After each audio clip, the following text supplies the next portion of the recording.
Kadir Çiçek altında açmıyor. Burada da süreç devam edecek. Yani ekipler hepsi çalışabilir. Biraz ben de dinlenelim.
Yapmayın yani, getirmesinler.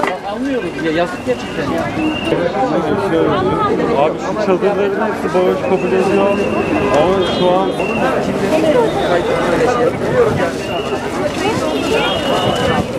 Evet buyurun. Çünkü elimize kalmasın, hak geçmesin. Buraya şu maskeyi de götürelim. Evet götür. Tamam. Abla alabilirsin abla. Çek abla.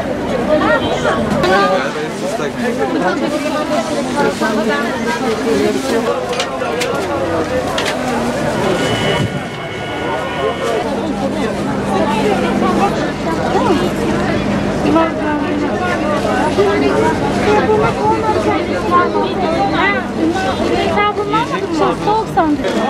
Bunlar ikinci mi? Yok bunlar hepsi bir. Ah tamam.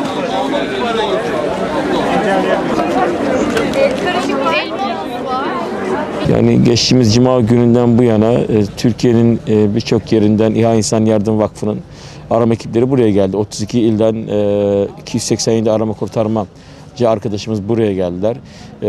Yani ilk saatlerden itibaren elimizden geldiğince burada çalışmalara destek vermeye çalıştık. Yani bu manzara şu, yani İzmir halkının acısı büyüktü. En nihayetinde kendi şehirlerinde bir afetle karşı karşıya kalmışlardı. Tüm Türkiye'den gelen ekiplerin burada yaptığı çalışmalar bir nebze olsun insanlara umut vermek, acılarını dindirmekti. Ama şunu da belirteyim, İzmir halkı bu süreçte gerçekten çok büyük destek verdi. Biz onların acısını paylaştık ama onlar da bizim motivasyonumuzu her zaman yüksek tutmaya çalıştılar, metanetli oldular. Biz de İHA olarak buraya ekiplerimize geldik ama arama kurtarma köpeğimiz buradaydı. Tsunami'den dolayı mini tsunami söylenmişti. Buraya arama kurtarma botumuzu, dalgıçlarımızı getirdik. Aşevimizi getirdik. Gönüllerimiz, psikososyal destek gruplarımız buraya geldi. Ve elimizden geldiğince bu süreci burada yürütmeye çalıştık. İşte bugün de çarşamba, şu anda arama kurtarma faaliyetleri sona erdi. Ama biz insan yardım çalışmalarına, aşevin insan yardım çalışmalarına, bununla birlikte sıcak yemek dağıtımı gibi ihtiyaçları çalışmalarımızı devam ettireceğiz. Büyük bir acı. Allah bir daha yaşatmasın diye hep dua ediyoruz. Ama buna öncesinden hazır olmak lazım. Biz ne kadar hazır olursak bu süreçleri daha rahat atlatırız diye düşünüyorum. Allah bir daha böyle büyük felaketler yaşatmasın diye dua ediyoruz. Ekiplerimiz 24 saat esasına göre çalıştılar. 4 mıntıkada çalıştılar, 4 binada çalıştılar. 24 saat boyunca çalıştılar. Bir ekip gitti, diğer ekip geldi, dinlendi. Ama uykusuz zamanlar geçirdiler. Yani kimisi 3 saat uyudu, kimisi 2 saat, kimisi 5 saat. Ama gerçekten zor. Zaten arama kurtarma ekiplerinin gözlerine baktığında hepsinin gözleri kızarmış, yorgunluk gözlerine okunuyor. Ama her zaman söylüyoruz, arama kurtarmada son çakıl taşı alınıncaya kadar biz umudumuzu kaybetmiyoruz diye. Ve öyle de oldu. Dün güzel müjdeli haberler de aldık. Arkadaşlarımız canhıraş bir şekilde bu süreci yürütmeye çalıştılar. Çok fedakarlık yaptılar. Sadece biz değil, diğer yani belediyeler olsun, valilikler olsun, sivil toplum kuruluşları olsun, diğer arama kurtarma ekipleri olsun. Hepsi büyük fedakarlık gösterdi. İtfaiye ekipleri olsun, diğer kuruluşlar olsun. Allah hepsinden razı olsun diyoruz. Yani bizim her zaman birlik ve beraberliğe ihtiyacımız var. Bu afetlerin sadece afetler değil, afetlerden sonra da öncesinde de birlik beraberliğimizi millet olarak korumamız bizim her zaman istediğimiz, arzu ettiğimiz şey.